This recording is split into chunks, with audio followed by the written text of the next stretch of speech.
श्रीहरिवायुगुरुभ्यो नमः। ओं वंदे विष्णुं नमामि श्रियमथ च भुवं ब्रह्मवायू च वंदे गायत्रीं भारतीं तामपि गरुडमनन्तं भजे रुद्रदेवं देवीं वंदे सुपर्णीमहिपतिदयितां वारुणीमप्युमां तां इन्द्रादीन् काममुख्यानपि सकलसुरान् तद्गुरून्मद्गुरूंश्च अभ्रमं भङ्गरहितम् अजडं विमलं सदा आनन्दतीर्थमतुलं भजे तापत्रयापहम्।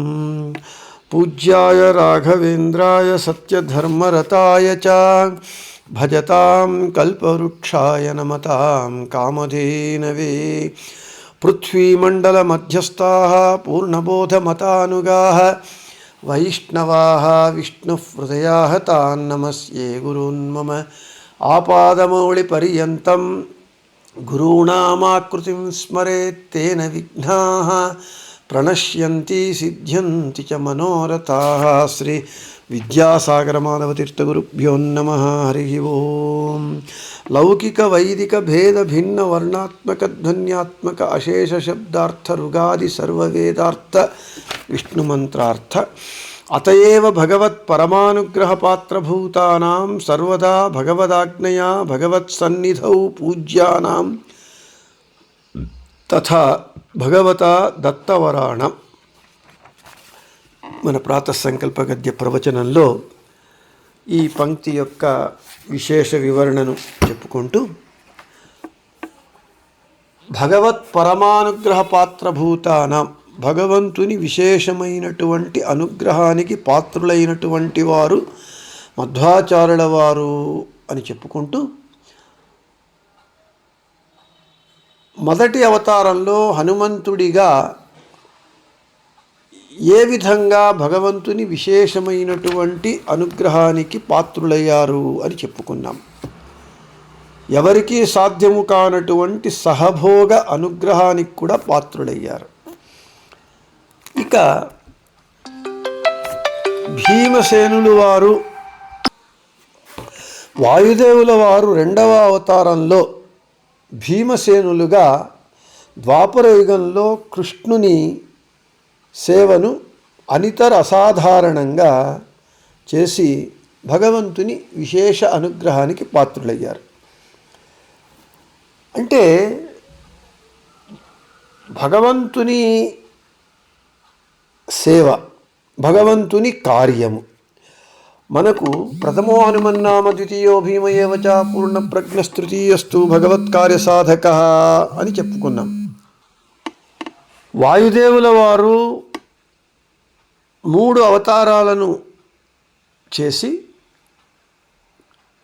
త్రేత ద్వాపర కలియుగాలలో రామ కృష్ణ వేదవ్యాసుల భగవంతుని సేవను హనుమ భీమ మధ్వాచార్యులుగా చేశారు. మనకు ఇక్కడ భీమసేనుడు అంటే ఇప్పటి ఈ సినిమా మేధావులు అని చెప్పుకునేటటువంటి సినీ మేధావులు, టీవీ వాళ్ళు, మన హిందూ పురాణాల సంస్కృతుల సంప్రదాయముల పరిచయం కానీ సరి అయినటువంటి అవగాహన కానీ జ్ఞానము లేకుండా భీమసేనుడంటే ఒక కండలు పెంచినటువంటి ఒక మల్ల యోధుని వలె బుద్ధి లేనటువంటి కేవలము కండబలము కలిగినటువంటి వాడుగా నిద్రాలోలుడుగా చూపించి భీమసేనునికి అవమానం చేస్తూ ఉన్నారు. భీమసేనుడంటే 32 లక్షణోపేతుడు. అతడు సినిమాలలో చూపించినట్లుగా పెద్ద బాణ కడుపు పెట్టుకొని గదను పట్టుకొని అడ్డంగా నడుస్తూ ఉంటే ఏ స్త్రీ ఆయనను వరిస్తుంది? కోరిన రూపాన్ని పొందేటటువంటి శక్తి ఉన్నటువంటి వరము కలిగినటువంటి రాక్షసి హిడింబ భీమసేనుణ్ణి కామించింది, వరించింది అనంటే భీమసేనుల వారు ఎంతటి వపుసౌందర్యము కలిగి ఉన్నారో మనం అర్థం చేసుకోవాలి. భీమసేనుని అవతారంలో వాయుదేవుల వారు భూభారణ హరణ కార్యక్రమం కృష్ణుడు చేపట్టాడు. ఆ సేవను అతి గొప్పగా భీమసేనుల వారు చేశారు. భీమసేనుల వారు చేసినంత కృష్ణుని సేవ ఎవ్వరూ చేయలేదు. అదేవిధంగా కృష్ణునికి భీముని యందు ఉన్నటువంటి ప్రేమ, విశ్వాసము, అభిమానము ఇంకొకరి యందు లేదు. భీమసేనుడు భారతంలో ఏమయ్యా చేశాడు భారత యుద్ధంలో అనంటే, దుర్యోధనాది 100 మంది దుష్ట సహోదరులను, కీచకుణ్ణి, 106 మంది ఉపకీచకులను, జరాసంధుణ్ణి, బకుణ్ణి, కిర్మీరాది అవధ్యులను, వీళ్ళందరినీ భీమసేనుల వారు సంహరించి భూభార హరణాన్ని చేశారు.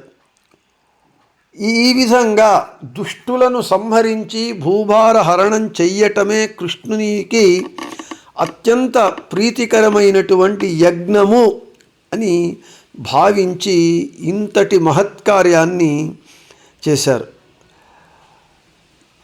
అంతేకాకుండా కేవలము భూభార హరణ కార్యమే కాకుండా కృష్ణునికి ప్రీతికరమైనటువంటి భూభార హరణ కార్యము. ఎందుకంటే కృష్ణుడు అవతరించిందే దుష్టులను శిక్షించి శిష్టులను సంరక్షించి భూభారాన్ని తగ్గించాలి అని. సరే, ఆ కార్యాన్ని భీమసేనుల వారు ఇంతవరకు చెప్పుకున్నాము. ఏ విధంగా చేశారు? వేరే వాళ్లకు ఇంతటి కార్యము చేయడానికి సాధ్యం కాదు, కేవలం భీమసేనుల వారికి మాత్రమే. కేవలము భూభార హరణ కార్యము చేసినందుకు మాత్రమే కృష్ణుని పరమానుగ్రహానికి భీమసేనుల వారు పాత్రులయ్యారా అంటే అదొక్కటే కారణం కాదు. భీమసేనుల వారు చేసినంత భక్తి కృష్ణుని యందు ఇక ఎవరూ చేయలేదు. కృష్ణుడు భగవంతుడు అనేటటువంటి జ్ఞానము భీమసేనుల వారికి సర్వకాల సర్వావస్థల యందు సదా ఉంటూ ఉన్నది. ఎప్పుడూ కూడా కృష్ణుని మాటను జవదాటలేదు, కృష్ణుని మాటకు ఎదురు చెప్పలేదు. కృష్ణుడు ఏమి చెయ్యమంటే దాన్ని తూచా తప్పకుండా చెయ్యటమే భీమసేనుల వారు కృష్ణుని యందు చూపించేటటువంటి విశ్వాసము, భక్తి. ఉదాహరణకు అర్జునుడు యుద్ధము రణరంగంలో రథాన్ని నిలపమని చెప్పాడు. నిలబెట్టినప్పుడు కృష్ణుడు రథాన్ని రణరంగంలో అక్కడ ఉన్నటువంటి బంధువులందరినీ చూచి వికల మనస్కుడై అస్త్రసన్యాసం చేశాడు. సాక్షాత్తు కృష్ణుడే చెప్పిన తరువాత భగవద్గీతను 18 అధ్యాయాల భగవద్గీతను బోధించి విశ్వరూపాన్ని చూపించిన తరువాత కృష్ణుడు నా సఖుడు కాదు, నా బంధువు మాత్రమే కాదు, భగవంతుడు అని చెప్పి యుద్ధాన్ని చేశాడు. యుద్ధమంతా అయిపోయిన తరువాత అర్జునుడు రథం దిగాలి. కృష్ణుడు చెబుతూ ఉన్నాడు, హే అర్జునా, నీవు రథం దిగమన్నాడు. అర్జునుడు అన్నాడు, నేను రథిని, నీవు సారథివి, ప్రోటోకాల్ నియమ నిబంధనల ప్రకారము సారథి ముందు దిగాలి, రథి తర్వాత దిగాలి అన్నాడు. కృష్ణుడు చెప్పాడు, అదంతా లేదు, నీవు మొదట దిగు, నేను తర్వాత దిగుతాను అన్నాడు. అయితే అర్జునుడు వినలేదు, చివరికి గద్దించాడు దిగమని. అప్పుడు కృష్ణుని మాటకు భయపడి అర్జునుడు రథం దిగాడు. అర్జునుడు రథం దిగిన తరువాత కృష్ణుడు కూడా రథము దిగాడు. ఎప్పుడైతే కృష్ణుని పాదస్పర్శ రథానికి వీడిపోయిందో వెంటనే రథము భగ్గుమని మండి బూడిదైపోయింది, బండెడు బూడిదగా మిగిలింది. అర్జునుడు ఆశ్చర్యపోయాడు, ఇదేమిటి కృష్ణ అంటే అందుకేనయ్యా నేను నిన్ను దిగమన్నది రథము. నేను దిగి నీవు దిగకుండా రథంలో ఉండి ఉంటే ఆ బండెడు బూడిదలో పిడికెడు బూడిదగా నీవు మిగిలేవాడివి. శత్రు సైన్యము కౌరవపక్షము నుండి ద్రోణుడు, కృపాచార్యుడు, అశ్వత్థామాచార్యుడు, కర్ణుడు వీళ్ళందరూ కూడా వదిలినటువంటి అస్త్రములు ఏమి అవి బలము లేనటువంటివి అనుకున్నావా? ఆ అస్త్రములన్నీ ధ్వజమునందు జెండాయందు హనుమంతుల వారు ఉండి రథసారథిగా నేను ఉన్నంత వరకు ఆ అస్త్రములేవీ పని చేయలేదు. యుద్ధమైపోయిన తర్వాత ధ్వజము నుండి హనుమంతుడు వెళ్ళిపోయాడు. తర్వాత రథానికి నా స్పర్శ ఎప్పుడు వీడిందో వెంటనే ఆ అస్త్రములన్నీ తమ ప్రభావాన్ని చూపించాయి. అందుకే రథము భస్మమైపోయినది అన్నారు. మళ్ళీ కృష్ణా నీవు భగవంతుడివి అన్నాడు. అయితే ఇక్కడ అర్జునుని పాత్రకు భీమసేనుని పాత్రకు నేను భీమసేనుల వారు ఎంతటి భక్తిని కృష్ణుని యందు చేసి విశేషమైనటువంటి అనుగ్రహానికి పాత్రులయ్యారు అని చెప్పటమే, భీమసేనుల వారి గొప్పదనాన్ని చెప్పటమే ఇక్కడ తాత్పర్యం.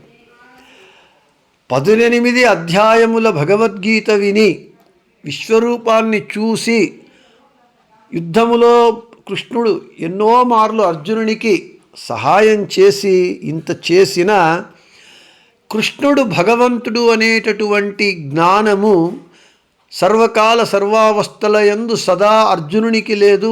ఏకరీతిగా కృష్ణుని యందు భక్తి లేదు అర్జునునికి. ఎదురు మాటలాడాడు, కృష్ణుని మాటలను ఉల్లంఘించాడు. అయితే సర్వసమర్థులైనటువంటి భీమసేనుల వారు ఎప్పుడూ కూడా దుర్యోధనుని మాటకు క్షమించండి కృష్ణుని మాటను జవదాటలేదు. కృష్ణుడు చెప్పినదే వేదం అంతే. సరే, దుర్యోధనుడు వెళ్ళి మడుగులో దాక్కున్నాడు నీటిలో. సరే, వానిని బయటికి రప్పించి దుర్యోధనుడితో భీమసేనుల వారు గద యుద్ధం చేస్తూ ఉన్నారు. కృష్ణుడు భీమసేనుని తొడలను విరచమని ఊరికే కనుసైగ చేస్తే వెంటనే గదాప్రహారం చేసి దుర్యోధనుని తొడలను విరిచి నేల కొరిగించాడు. అయితే గదా యుద్ధము ప్రకారము నాభి క్రింది భాగంలో కొట్టటము అధర్మము.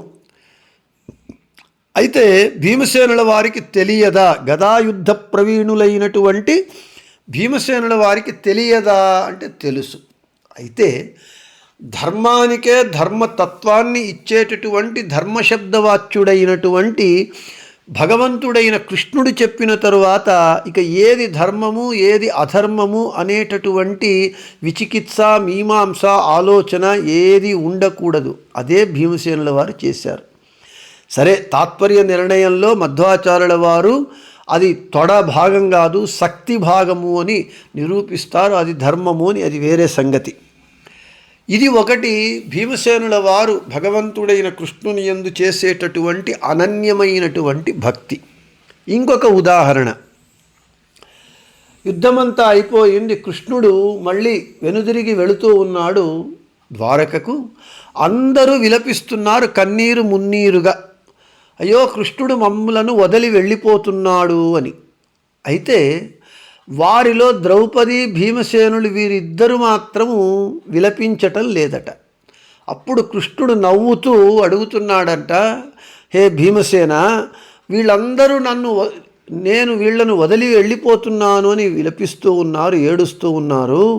అయితే మీరిద్దరూ ఏడవటం లేదు, ఏమిటి అని అడిగినప్పుడు భీమసేనుల వారు అన్నారట, హే స్వామి కృష్ణ, వీళ్ళందరికీ నీవు అజ్ఞానాన్ని ఇచ్చావు, నీవు వాళ్లను వదిలి వెళ్ళిపోతున్నావు అనేటటువంటి అజ్ఞానము. మాకు ఆ అజ్ఞానము నీవు ఇవ్వలేదు.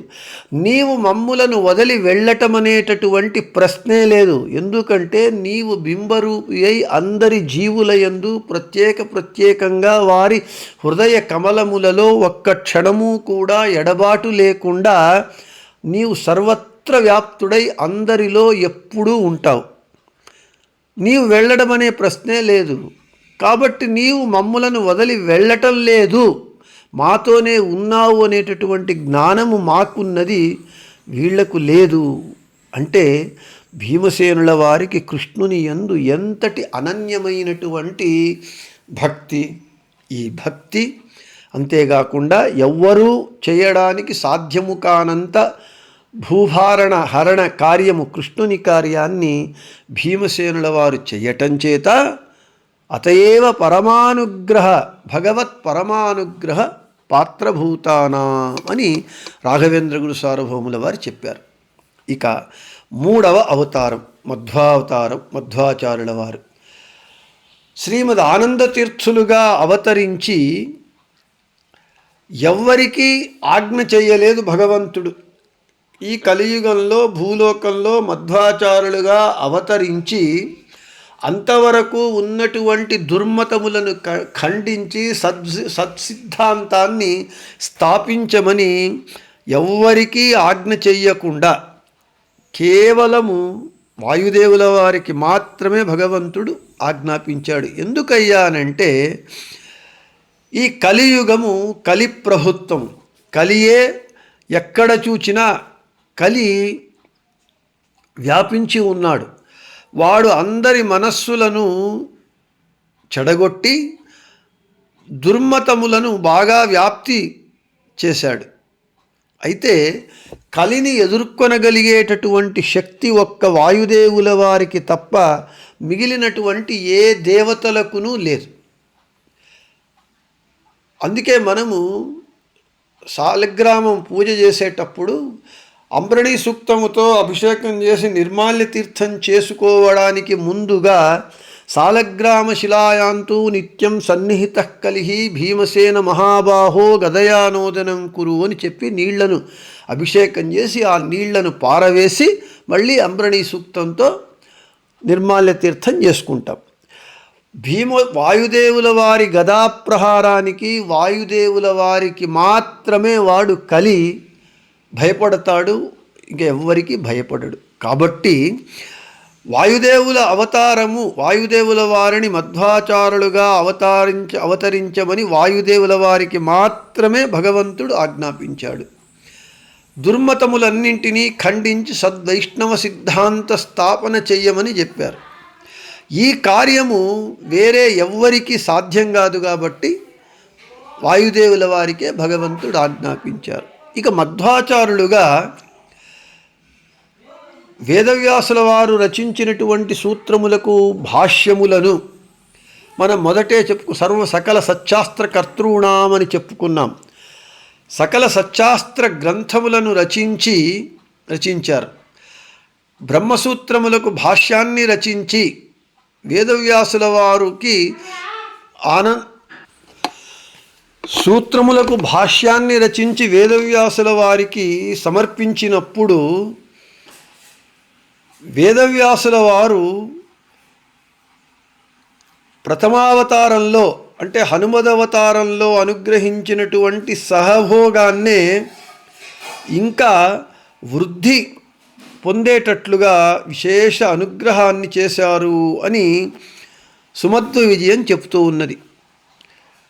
సహభోగమనన్య లభ్యమస్మై హనుమద్రూపవతే దదౌ పురాహి అనవేక్ష పరం స్వభీష్టకర్త్రే ప్రతిదాతుం హరిరైధయత్తమేవా అని. అంటే హనుమదవతారంలో ఇచ్చినటువంటి సహభోగాన్నే ఇంకా వృద్ధి చేశారట, చేసి విశేష అనుగ్రహాన్ని చేశారట వేదవ్యాసుల వారు. ఇది మధ్వాచారులుగా అవతారంలో వాయుదేవుల వారు భగవంతుని సేవను ఇక్కడ జ్ఞాన కార్యము విశేషంగా చేశారు. తరువాత భక్తి, భగవంతుడు సర్వత్ర వ్యాప్తుడై ఉన్నాడు అనేటటువంటి భక్తి వాయుదేవుల వారికి ఉన్నది. వాయుదేవుల వారు వ్యాప్తోపాసకులు, అంటే సర్వత్రా భగవంతుణ్ణి చూచేటటువంటి శక్తి కలిగినటువంటి వారు వాయుదేవుల వారు. మధ్వాచారుల వారు బాలకుడుగా వాసుదేవుడిగా ఉన్నప్పుడు తల్లిదండ్రులతో ఏదో ఒక పెళ్లికి వెళ్ళి తల్లిదండ్రులు పెళ్లి హడావుడిలో ఉంటే వాసుదేవ ఒక దట్టమైన అడవిలోకి వెళ్ళిపోయాడు. ఎంతసేపటికి ఆయన రాలేదు. సాయంత్రం అవుతూ ఉన్నది. అందరూ భయపడుతూ ఉన్నారు. పగలైన ఆ దట్ట అడవిలో క్రూర మృగాలు ఉన్నాయి, అనేక విధమైనటువంటి దుష్టశక్తులున్నాయి, బాలకుడు వెళ్ళాడు అని వీళ్ళందరూ భయపడుతూ ఉంటే సాయంత్రానికి నవ్వుతూ వాసుదేవుల వారు తిరిగి వస్తూ ఉన్నారట. అందరికీ ఆశ్చర్యం కలిగింది. అప్పుడు వాళ్ళు అడిగారట, హే వాసుదేవా, నీకు భయం కాలేదా? దట్టమైన అడవి యందు పెద్దవారికే భయం అవుతుంది అని అంటే, నాకెందుకు భయము? నాకు తోడుగా ఆ వాసుదేవుడున్నాడు. అంటే వాసుదేవ భగవంతుడు నాతో పాటు ఉన్నాడు, నాకెందుకు భయము? వాసనాద్ వాసుదేవ. భగవంతుడు సర్వత్రా వ్యాప్తుడై ఉంటాడు కాబట్టి అతనికి వాసుదేవ అని పేరు. ఈ వాసుదేవుల వారు ఆ సమాధానాన్ని ఇచ్చినారు. అంటే భగవంతుని యందు భక్తి, భగవంతుని యొక్క జ్ఞానము సర్వకాల సర్వావస్థల యందు సదా మధ్వాచారుల వారికి ఉండటం చేతనే మధ్వాచారుల వారు భగవంతుని పరమానుగ్రహానికి పాత్రులయ్యారు అని చెప్పటం జరుగుతూ ఉన్నది.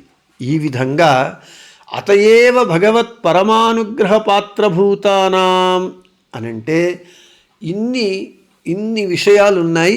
ఈ కారణాల చేత వాయుదేవుల వారు భగవంతుని విశేష అనుగ్రహానికి పాత్రులయ్యారు అని చెబుతూ, అంతేకాకుండా సర్వదా భగవదాజ్ఞయా భగవత్సన్నిధౌ పూజ్యానాం తథా భగవతా దత్తవరాణం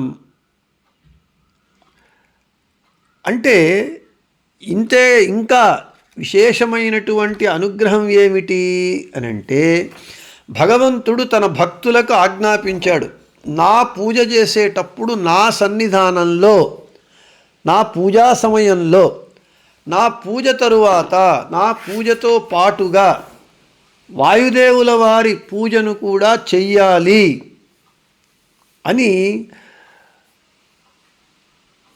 వరము ఇచ్చాడు భగవంతుడు వాయుదేవుల వారికి. అందుకే మనం మాధ్వులు ఏం చేస్తాము, భగవంతుని పూజతో పాటుగా హనుమంతుల వారిని పెట్టుకొని పూజ చేసి హనుమంతుల వారికి కూడా భగవంతునికి నివేదించినటువంటి పదార్థములను వారికి తీర్థ గంధాక్షతలనిచ్చి నివేదిస్తాం. ఇది ఎంతటి అనుగ్రహము! తన పూజతో పాటుగా తన భక్తులు వాయుదేవుల వారిని కూడా ఎప్పుడు పూజించాలి అని ఈ విధంగా వాయుదేవుల వారికి వరం ఇచ్చాడు భగవంతుడు. అంటే ఇదే భగవత్ పరమానుగ్రహ పాత్రులు వాయుదేవుల వారు 3 అవతారములందు సర్వదా, అదే అంటున్నారు, అందుకే అంటున్నారు సర్వదా భగవదాజ్ఞయా భగవత్ సన్నిధౌ పూజ్యానాం తథా భగవతా దత్తవరణం. ఆ విధంగా వరము పొందినటువంటి వారు మధ్వాచార్యుల వారు భగవంతుని చేత. ఈ విధంగా అతయేవ భగవత్ పరమానుగ్రహ పాత్రభూతానాం సర్వదా భగవదాజ్ఞయా భగవత్ సన్నిధౌ పూజ్యానాం తథా భగవతా దత్తవరాణం. ఈ విధంగా వరం పొందినటువంటి మధ్వాచార్యుల అనేటటువంటి విషయాన్ని చెబుతూ, ఇంకా ఈ విషయంలో కొద్దిగా ప్రమేయ భాగం ఉన్నది. ఆ ప్రమేయ భాగాన్ని రేపు చెప్పుకుందామని చెబుతూ శ్రీకృష్ణార్పణమస్తు, మధ్వేశార్పణమస్తు. అందరికీ శుభమస్తు.